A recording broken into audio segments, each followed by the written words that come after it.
Producing human tissue with 3D bioprinting on the International Space Station is no longer just a theoretical idea.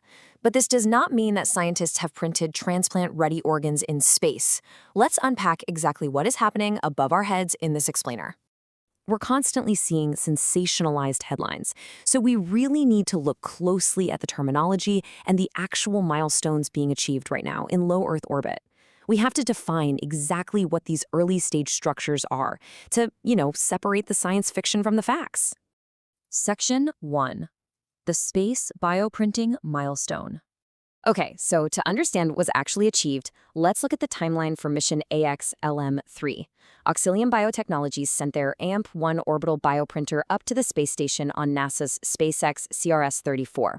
Up in orbit, this highly specialized printer successfully manufactured human tissue structures. And then, those newly printed biological structures successfully splashed down off the California coast on June 17, 2026. For the first time, complex biological products were manufactured in orbit and returned safely to Earth for analysis. It's an incredible journey, for sure. Section 2. What is 3D bioprinting? Before we go any further, let's make sure we're on the same page. What exactly is 3D bioprinting? Well, think of a standard 3D printer, but instead of using plastic filament, it uses a bio-ink cartridge. And this bio-ink is loaded with delicate living cells. The printer lays down this bio-ink, layer by layer, to carefully construct three-dimensional tissue structures. It's a highly precise method of organizing living cells into a specific shape, and honestly, it's an incredibly difficult process because you have to keep those cells alive, happy, and structurally sound throughout the entire build. Section 3. The microgravity advantage. Now, tissue engineers do this on Earth all the time, so why could microgravity be useful for 3D bioprinting human tissue structures? Why go through the incredible expense and, frankly, the logistical nightmare of launching a highly sensitive printer all the way up to the ISS? The answer comes down to basic physics. On Earth, gravity constantly pulls things down. When researchers try to print tissues here, the living cells tend to sink to the bottom of the structure. It's kind of like blueberries sinking to the bottom of a muffin batter before it bakes. You end up with this uneven distribution. Because organs require cells to be organized in very specific, complex locations to function properly, this sinking effect is a major roadblock.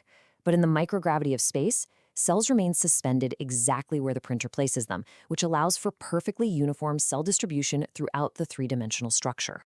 And this isn't just a neat parlor trick, it's an absolutely critical scientific advantage.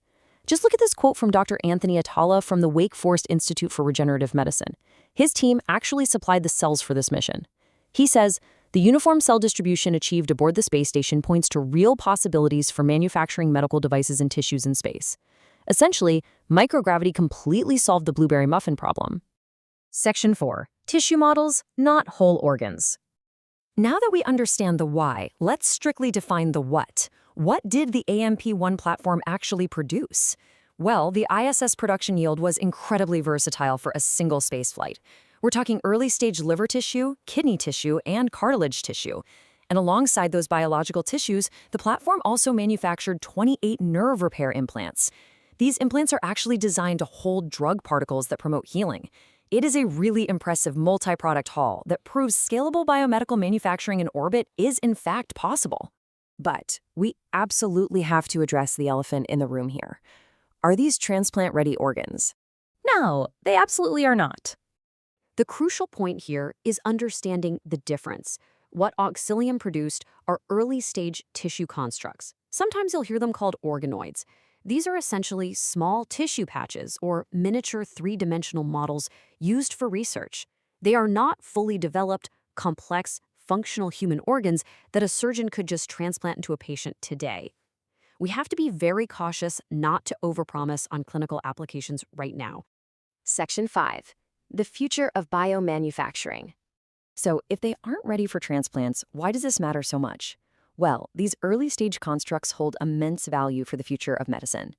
The potential applications for tissue engineering research are massive. Because of that microgravity advantage, these space-printed organoids replicate key structural characteristics of human organs perfectly. That means they can be used for highly accurate drug safety testing and disease modeling right here on Earth. As regulators like the FDA look for human-relevant alternatives to traditional animal testing, these space-manufactured tissue models could literally revolutionize how we screen new therapeutics and approach regenerative medicine. But, as always in science, patience is required. The path forward is long. Those samples that returned to Earth on June 17th, they still need extensive analysis. Moving forward, any medical products manufactured in space will require years of rigorous testing on Earth. On top of that, the regulatory and quality control frameworks at the FDA are only just beginning to take shape for space-based manufacturing. So eventual clinical use is definitely still years away. So what's the big takeaway from all this? As we wrap up this explainer, remember this. Today, 3D bioprinting in space should be understood less as organ manufacturing and more as an early but important research direction for tissue models, biomedical implants, and future space-based biomanufacturing. The technology is absolutely in its infancy, but it begs the question, will the next giant leap for human healthcare be manufactured among the stars?